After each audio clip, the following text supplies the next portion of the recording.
Assalamualaikum warahmatullahi wabarakatuh. Perkenalkan, saya Muhammad Umar Al-Ghazali. Saya adalah seorang mahasiswa dari Universitas Lambung Mangkurat, Fakultas Kedokteran Ilmu Kesehatan, dan dari Prodi Kedokteran Program Sarjana. Saya adalah mahasiswa semester 1. Jadi pada video hari ini saya ingin menjelaskan mengenai surface anatomy atau anatomi permukaan. Nah, materi ini sudah pernah dibawakan oleh dosen pengampu anatomi kami, yaitu Dr. Oski Iliandri, Magister Kesehatan. Jadi di sini saya hanya ingin menjelaskan yang dasar-dasarnya saja mengenai surface anatomy ini, tanpa penjelasan mendetail. Dan disclaimer saja, apabila mungkin ada kekurangan maupun kesalahan dalam penyampaian saya mengenai materi surface anatomy ini, bisa sajalah ya untuk dikoreksi melalui kolom komentar di bawah, agar kita dapat belajar bersama dan dapat memahami bersama mengenai surface anatomy ini. Jadi tanpa berlama-lama, langsung saja kita masuk kepada pembahasan surface anatomy ini. Nah, yang paling pertama, untuk kita memahami masalah anatomi permukaan ini adalah penting kita memahami apa itu anatomi permukaan. Nah, tentu ini sangat mendasar, sangat penting lah ya, karena untuk mempelajari suatu ilmu tentulah kita harus tahu dasar pengertian dari ilmu tersebut. Nah, apa itu anatomi permukaan? Anatomi permukaan adalah cabang dari ilmu anatomi yang mempelajari struktur tubuh manusia atau hewan berdasarkan pengamatan langsung pada permukaan tubuh tanpa membuka atau memotong jaringan tubuh. Sederhananya saja, anatomi permukaan ini membahas mengenai apa yang dapat kita lihat dengan mata telanjang pada tubuh manusia ataupun hewan, tanpa kita harus membuka bagian tubuh pada manusia tersebut, sehingga ini ya bagian permukaannya saja. Nah, apa fungsi dari anatomi permukaan ini? Tentulah semua cabang ilmu itu ada fungsinya. Nah, seperti kita ketahui, anatomi permukaan ataupun anatomi sajalah ya secara umum, anatomi itu biasanya dipelajari oleh orang-orang yang berkecimpung di daerah kesehatan, khususnya para dokter maupun perawat. Nah, anatomi permukaan ini berfungsi dalam hal tersebut. Anatomi permukaan ini kita pakai untuk memahami bagian-bagian tubuh manusia, sehingga apabila ada keluhan dari seorang pasien pada suatu daerah pada tubuhnya, kita dapat langsung memahami apa yang mungkin terjadi pada pasien tersebut. Seperti contohnya apabila seorang pasien mengeluh ada rasa sakit di bagian perutnya. Nah, ketika kita lihat pasien tersebut menunjuk sakitnya itu pada bagian bawah kanan dari perutnya. Nah, kita dengan mengetahui apa saja yang ada pada bagian bawah kanan dari perut tersebut, kita dapat mengetahui apa yang mungkin terjadi pada pasien tersebut, sehingga memudahkan kita untuk mendeteksi apa yang mungkin terjadi pada pasien tersebut. Nah, habis membahas mengenai apa pengertian anatomi permukaan dan fungsinya, kita bisa saja langsung lanjut kepada pembahasan intinya. Nah, jadi dalam anatomi permukaan tubuh manusia itu akan dibagi menjadi beberapa regional atau ada jadi beberapa wilayah. Nah, seperti yang dapat kita lihat pada gambar ini, jadi pada garis besarnya jadi akan dibagi menjadi dua bagian. Ada bagian regioaksial atau bagian yang utama, dan ada menjadi regio appendicularis atau sebagai bagian anggota tubuh tambahan saja.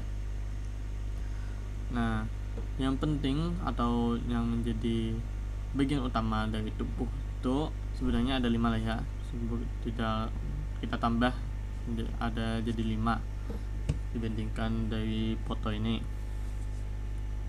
Yang penting dari tubuh itu ada 5, yaitu caput dan kolom, atau bahasa sederhananya kepala dan leher.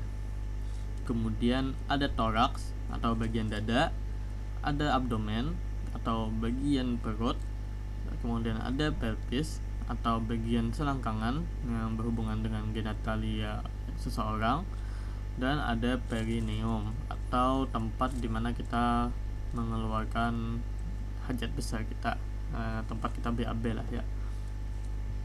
Kemudian pada bagian tubuh tambahan itu ada ekstremitas, atau bahasa sederhananya itu adalah anggota gerak, kebanyakannya anggota gerak kita. Nah, kenapa kelima ini disebut dengan bagian utama dari tubuh manusia, sedangkan yang ekstremitas atau bagi anggota tubuh penggerak kita menjadi anggota tubuh tambahan saja? Karena ya secara logika saja, apakah kita pernah melihat orang tanpa kepala dan leher, atau orang tanpa ada memiliki dada, atau tanpa perut, atau tanpa bagian bawah ya, yang ada di selangkangan itu? Ya tentu tidak pernah. Tetapi kita sering melihat pada bagian tambahan ekstremitas ini banyak orang yang mengalami kecacatan, seperti hanya memiliki tangan sebelah kanan saja, atau tangan sebelah kiri saja, atau kaki kiri maupun kanan. Sehingga kelima ini menjadi bagian yang sangat penting dalam tubuh kita. Nah, habis membahas mengenai pembagian ini, kita akan membahas satu persatu dari anggota wilayah dari tubuh ini. Yang pertama ada caput dan kolom. Nah, dari gambar saja dapat kita lihat ada banyak sekali bagian yang ada terdapat pada kepala dan leher kita ini. Tapi saya hanya akan menjelaskan yang pentingnya saja. Nah, tahukah kalian fun fact-nya, seluruh indera manusia terdapat pada kepala manusia? Ya, seperti kita ketahui, indera manusia itu ada 5. Yang pertama ada indera penglihatan, pendengaran, kemudian penciuman, kemudian ada perasa, terus yang terakhir ada yang peraba.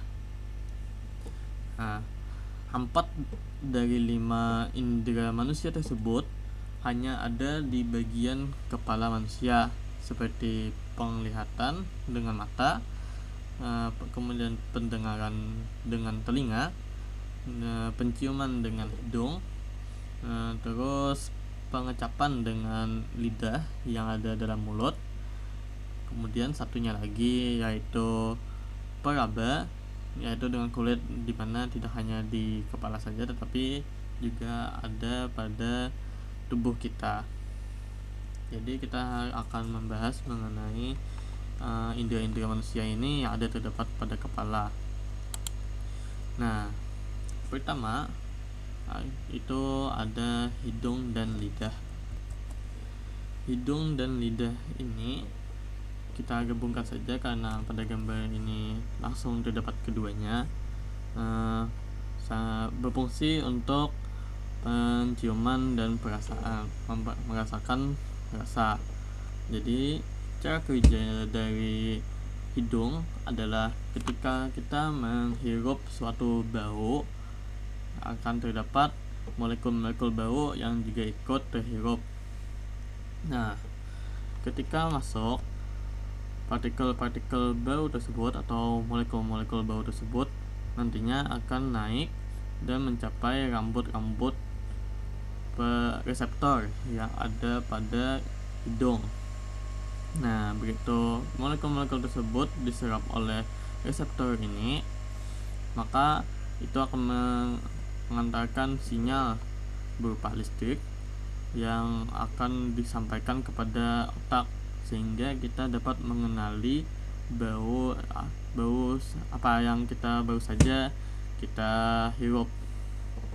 Kemudian cara kerja lidah dalam indera pengecapan adalah pada lidah ini terdapat enzim-enzim yang ada pada air liur itu. Jadi dengan adanya air liur yang membasahi pada bagian lidah ini dengan ketika kita memasukkan makanan ataupun minuman, ketika ada zat yang bersentuhan dengan enzim pada liur tersebut, itu akan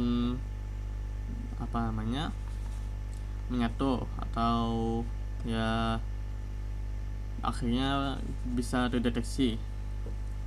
Misalkan kita makan makanan yang masam, kemudian enzim tersebut akan memprosesnya dan menyampaikan pada otak bahwa rasa tersebut adalah rasa masam. Nah, itu saja yang mungkin saya sampaikan bagi bagian hidung dan lidah. Tidak perlu kita membahas satu persatunya ya, karena kelamaan kalau kita membahas fungsi satu persatu dari apa yang ditunjuk bagian sini. Pokoknya kita hanya perlu mengetahui bagaimana cara kerja dari kedua bagian organ ini. Kemudian kita memasuki bagian mata. Kemudian kita membahas mengenai mata tadi ya. Cara kerja mata dalam indera penglihatan adalah kita menyerap cahaya yang masuk pada mata kita.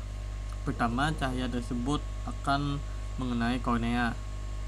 Nah, di sini kemudian kornea itu setelah menyerap cahaya yang dia dapatkan, itu kemudian akan diatur di lensa di lens ini, yang kemudian akan diteruskan pada pupil.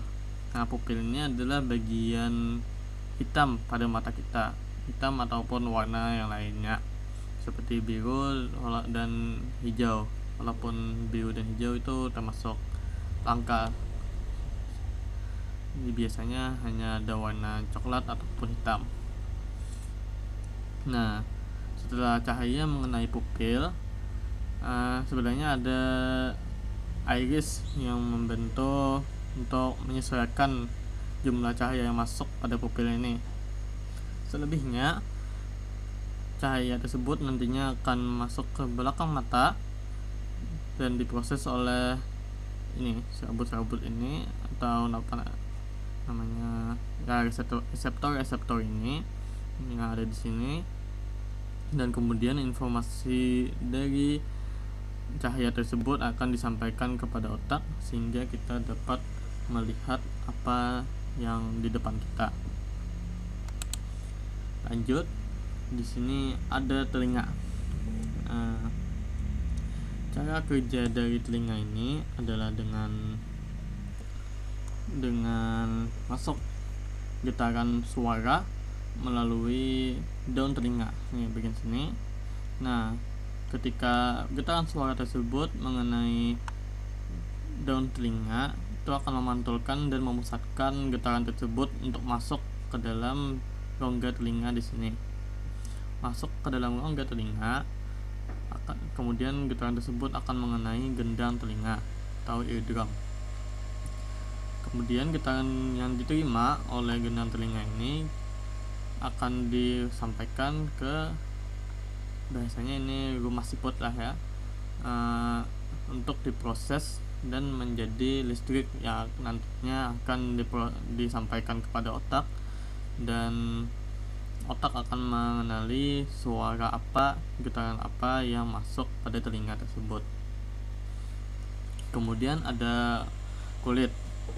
Nah, fungsi dari kulit ini sebenarnya sangat banyak, terutama kegunaannya adalah untuk melindungi bagian terluar dari tubuh manusia, seperti mengatur suhu yang mengenai tubuh manusia, dan juga sebagai alat ekskresi atau pengeluaran minyak ataupun keringat, sehingga kita dapat mengeluarkan zat-zat toksin yang ada pada darah kita melalui keringat tersebut. Jadi berkeringat itu sebenarnya sangatlah sehat, karena dengan berkeringat zat-zat yang tidak baik pada tubuh kita, terutama yang ada beredar di sekitaran darah kita, itu akan keluar, dan tubuh kita insyaallah menjadi lebih sehat. Mungkin habis kita membahas mengenai 5 indera ini yang ada pada kepala. Lanjut kita akan memasuki bagian toraks dan abdomen atau bagian dada. Ini ada kesalahan penulisan, atau abdomen. Nah, toraks adalah bagian dada yang dapat kita lihat di sini. Ini bagian dada. Kemudian di sini ada bagian abdomen atau bagian perut pada manusia, dan ini yang bergender laki-laki. Pertama kita membahas mengenai bagian toraksnya, bagian dadanya. Bagian dada ini sangatlah berguna karena dia adalah tempat menyimpan jantung, yang tentulah kita ketahui sangat berguna, bahkan saking bergunanya itu kita tidak bisa hidup tanpa adanya jantung. Jadi toraks ini sangat berguna untuk menjaga jantung dari luar atau dari kerusakan apapun. Nah, di sini dapat kita lihat cara kerja jantung, bagian jantung apa saja, yang dimana jantung nantinya akan menyerap darah dari tubuh, kemudian menyalurkannya pada bagian mana, menyalurkan darah yang ada oksigennya, yang kaya dengan oksigen, akan disampaikan kepada paru-paru, kemudian dari paru-paru masuk lagi ke jantung untuk nantinya disampaikan lagi, disampaikan lagi kepada tubuh, yang membuat kita dapat terus hidup. Nah, di sini kita dapat melihat fungsi dari jantung tersebut, dapat dibaca sendiri ya, apa saja kegunaannya, seperti katup mitral di sini dijelaskan. Nah, ada katup aorta, ada katup pulmonalis, ada katup tricuspid. Nah, mengatur aliran darah dari tulang kanan dan ventrikel kanan, bisa dibaca lah ya. Yang penting pokoknya jantung ini sangat berguna, sangat penting untuk kehidupan kita. Memasuki bagian abdomen dapat kita lihat, kebanyakannya bagian abdomen itu menyimpan sistem pencernaan dari tubuh manusia. Dapat kita lihat di sini yang ada di bagian abdomen itu adalah ada ada lambung, kemudian ada usus kecil, dan apa saja.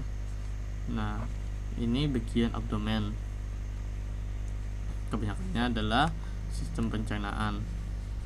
Jadi kemungkinan banyak apabila ada rasa sakit yang muncul pada bagian abdomen ini, bagian perut ini, kemungkinan besar itu berhubungan dengan sistem pencernaan kita yang mungkin ada kesalahan atau kerusakan. Nah, karena banyak sekali kemungkinan kerusakan yang terjadi pada bagian abdomen ini, maka bagian abdomen biasanya dibagi menjadi 9 bagian ini. Ada hipokondriak, yaitu bagian atas dari kanan dan kirinya. Terus di tengahnya ada epigastrik, ada namanya epigastrik. Kemudian pada bagian tengah kanan dan kirinya itu bernama lumbar. Bagian tengahnya yaitu bagian pusat, umbilical region, itu namanya pusat ya. Kemudian ada bagian iliak kanan dan kiri, dan biasanya kanan ini yang sering sakit lah ya. Nah, kemudian ada bagian bawah yaitu hypogastric region. Lanjut, kita memasuki pada bagian pelvis dan genitalia atau bagian selangkangan dan alat reproduksi pada manusia. Di sini kita dapat melihat gambaran dari alat genitalia serta bagian pelvis yang ada pada seorang laki-laki. Nah, pelvis ini menyimpan banyak bagian penting yang kita gunakan biasanya untuk buang air kecil lah. Di sini kita lihat bladder atau kantong kemih yang biasanya menyimpan air kencing setelah diproses melalui ginjal ataupun apapun sebelum kita mengeluarkannya. Di sini kita lihat bagaimana keluarnya, dari mana jalannya menuju bagian luar. Kemudian di sini ada juga sistem reproduksi manusia. Di sini untuk laki-laki ada testisnya, ada vas deferensnya, dan apa saja banyak lah ya. Pokoknya di sini biasanya menyimpan alat kelamin seorang manusia. Lanjut. Nah, di sini kita memasuki bagian perineum atau bagian ekskresi buang air besar manusia. Pokoknya di sini hanya ada anus. Di sini kita lihat rektum manusia, dan di sini adalah jalan keluar dari buang air besar kita, dari apa-apa saja yang tidak berguna lagi untuk tubuh kita yang telah diserap oleh sistem pencernaan tadi, yang akhirnya akan keluar melalui lubang rektum ini. Singkat saja, langsung saja kita masuki ke bagian terakhir, yaitu bagian ekstremitas. Seperti yang telah dijelaskan pada bagian sebelumnya, bagian ekstremitas ini adalah bagian tambahan anggota tubuh manusia, sehingga apabila tidak ada maka tidak terlalu berpengaruh dan manusia tersebut masih bisa melanjutkan hidupnya, tetapi fungsinya akan menjadi lebih kurang. Ekstremitas atau tungkai ini akan dibagi menjadi dua. Ada ekstremitas superior atau tungkai bagian atas, dan juga ada ekstremitas inferior atau tungkai bagian bawah. Dapat kita lihat di sini, bagian superior itu melingkupi bagian bahu, lengan atas, sikut, lengan bawah, pergelangan tangan dan tangan. Begitu juga bagian inferior, dia memasuki bagian panggul, paha, lutut, betis, pergelangan kaki dan kaki. Kita dapat lihat gambarnya pada selanjutnya. Nah, di sini ekstremitas superior atau tungkai bagian atas. Dari banyak yang ditunjukkan di sini, yang perlu kita perhatikan adalah dari bagian ini, dari bagian bahu manusia. Jadi dari bagian sini sampai sini itu adalah bagian tambahan anggota tubuh manusia. Jadi apabila ini tidak ada, masih bisa kita menjalankan hidup tanpa adanya ini.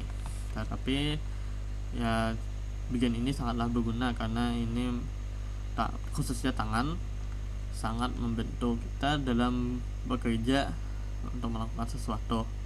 Di sini ada bagian bahu, kemudian ada bagian atas lengan, bagian atas, ada siku. Di sini ada bagian tangan, bagian lengan, bagian bawah, ada pergelangan tangan dan juga telapak tangan maupun tangannya tersebut.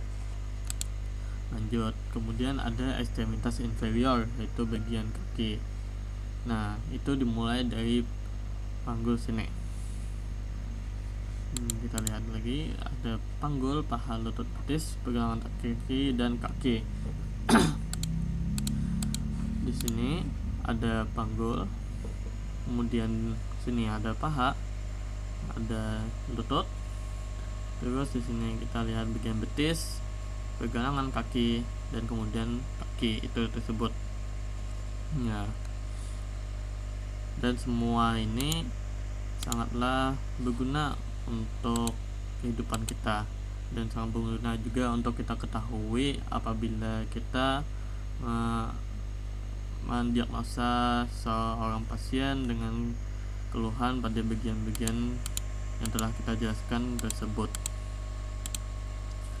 Mungkin itu saja yang dapat saya sampaikan pada video kali ini. Ya, terima kasih bagi yang telah menyimak video penjelasan saya hari ini. Kemudian apabila ada kekurangan ataupun kesalahan dalam penyampaian saya mohon maaf sebesar-besarnya. Kemudian saya minta kepada para penonton bisa untuk mengkoreksi di komentar di bawah video ini. Saya ucapkan terima kasih sekali lagi. Wassalamualaikum warahmatullahi wabarakatuh.